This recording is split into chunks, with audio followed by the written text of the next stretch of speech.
Bonjour Sylvain Boris, nous sommes au théâtre de Sartrouville et vous présentez La Vallée de l'étonnement qui est en fait librement inspirée d'une pièce de Peter Brook et de Marie-Hélène Etienne, je crois, qui s'était donnée au Bouffe du Nord dans les années 2014. Pourquoi avoir eu envie de reprendre ce texte et de l'adapter ? Brooke et Marie-Hélène Estienne ont en effet fait un cycle sur la mémoire qui a commencé avec L'homme qui prenait sa femme pour un chapeau d'après Oliver Sacks, puis Je suis un phénomène à partir du même personnage qui est donc synesthète, qui a une mémoire prodigieuse, et puis un troisième spectacle qui s'appelle, alors je vais le dire avec un accent anglais épouvantable, Valley of Astonishment, qui reprend donc l'histoire de quelqu'un qui possède une mémoire prodigieuse, et ça m'est apparu raisonner avec beaucoup de préoccupations personnelles et par ailleurs être suffisamment intéressant pour que ça devienne une œuvre lyrique. Oui, parce que c'est ça qui fait en fait l'originalité aussi de ce spectacle, de cette création, c'est que vous avez écrit le livret et qu'il y a toute une conception musicale autour. Voilà, c'est Alexandros Markeas qui en signe la composition originale. C'est un projet qui est produit par TM+, qui est une compagnie de théâtre musical, une compagnie de création musicale plus exactement, dirigée par Laurent Cugnot. Et en effet, bon, il y a souvent de la musique dans mes spectacles, c'est une chose assez usitée, voilà, les gens le savent. D'ailleurs, des musiques très différentes, ça peut être du rock, ça peut être des choses plus électro, plus traditionnelles, comme je vais le faire là, prochainement avec de la musique indienne. Voilà, bon. Et là, depuis plusieurs années, je travaille avec Alexandros Markeas et Laurent Cugnot selon des formats divers. Et là, en effet, c'est un peu un moment important de notre collaboration. Mais comment concrètement avez-vous travaillé ? Est-ce que le texte est à l'origine ou est-ce que c'est la musique ? Enfin, comment vous avez travaillé concrètement ? On avait l'idée avec Laurent et Alexandros de faire un opéra.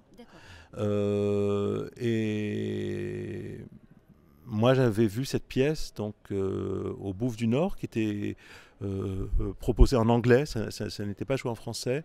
Et je l'avais trouvée merveilleuse. Je trouvais que ce personnage donc, de Sami Koskas, qui a une mémoire prodigieuse, mais qui va en vivre à la fois les qualités, qui va en capitaliser, je dirais, oui, une fois de plus, les qualités de cette mémoire prodigieuse, mais aussi qui va en subir les désagréments, était très intéressant. Et donc, j'en ai fait un livret. Donc, en fait, le premier travail, c'est d'en faire un livret. C'est-à-dire, en fait, voilà, d'abord, pour cette œuvre, c'est le texte d'abord. Voilà. Puis ensuite, c'est un peu comment, avec Alexandros, on s'est trouvé sur le type de musique, mais ça, il pourrait mieux vous en parler que moi, sur le type de musique qu'il avait envie de faire. Oui, parce qu'il a créé complètement, c'est une œuvre, c'est une création. Voilà, aujourd'hui, c'était la première fois qu'on entendait cette œuvre originale, donc avec 4 chanteurs et 6 musiciens. Voilà. Et au centre, il y a cette formidable soprano. Est-ce que vous pouvez nous en parler ?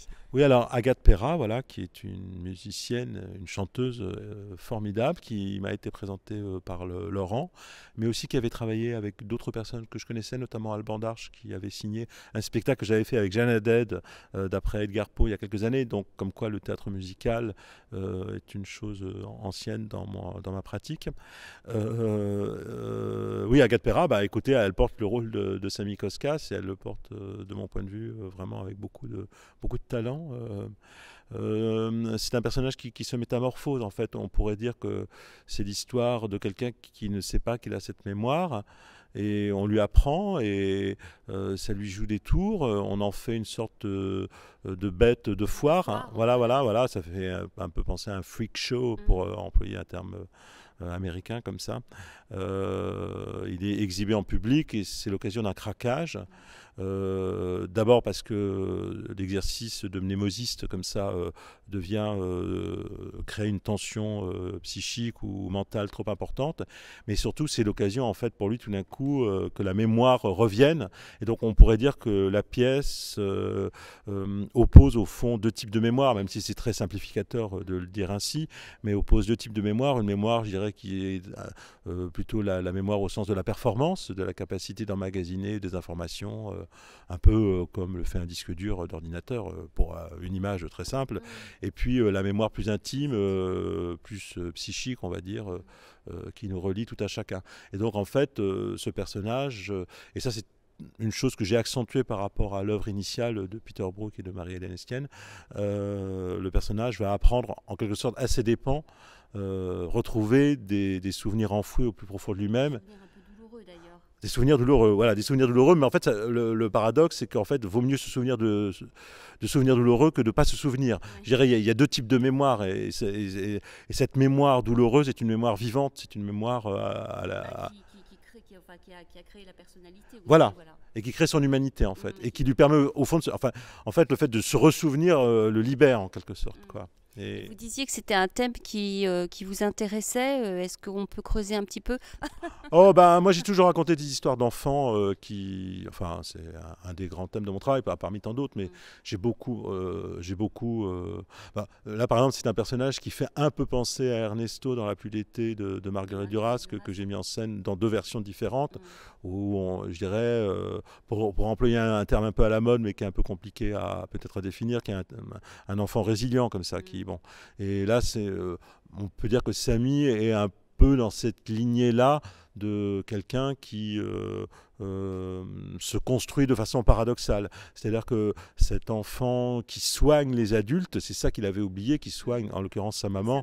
Voilà. C'est à la fois source d'une grande souffrance, en même temps ça le constitue comme sujet et un peu comme magicien. Et la question de la magie, mais pas au sens littéral, pas au sens, je sais pas, de Gérard Majax ou de David Copperfield, des illusionnistes, mais au sens de créer de l'illusion pour enchanter le public, est quand même quelque chose qui, je crois, est au centre du théâtre. C'est ce que j'allais dire. Voilà.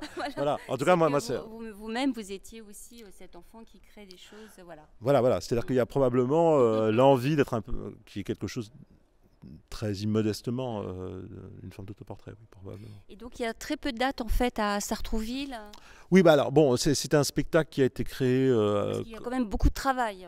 Oui, oui, c'est un sacré challenge, surtout pour les chanteurs, puisque donc c'est une œuvre complètement inédite. Donc il faut en effet mémoriser toute la musique et puis la dimension scénique. Puis il y a un gros travail plastique, de lumière, de vidéo. Rodolphe Martin. Alors Rodolphe Martin qui signe les lumières depuis ça doit faire le 4e spectacle qu'on fait ensemble. Voilà, et Loïs Trouglazet qui signe la vidéo. Et voilà, et cette fois-ci j'ai fait la scéno, voilà. Donc là, vous jouez 3 dates en fait. Alors, après, est-ce que ça va être repris? Voilà. Alors là, j'ai pas le calendrier sous les yeux, mais il suffit de regarder sur Internet. On le joue à la Maison de la Musique de Nanterre dans quelques jours, et ensuite à l'Opéra Théâtre de Massy. Et puis on espère le reprendre, parce que c'est vrai que c'est un projet qu'on aime beaucoup. Voilà. C'est un très beau spectacle. Je vous remercie beaucoup Sylvain Maurice pour donc Vallée de l'étonnement à Sartrouville.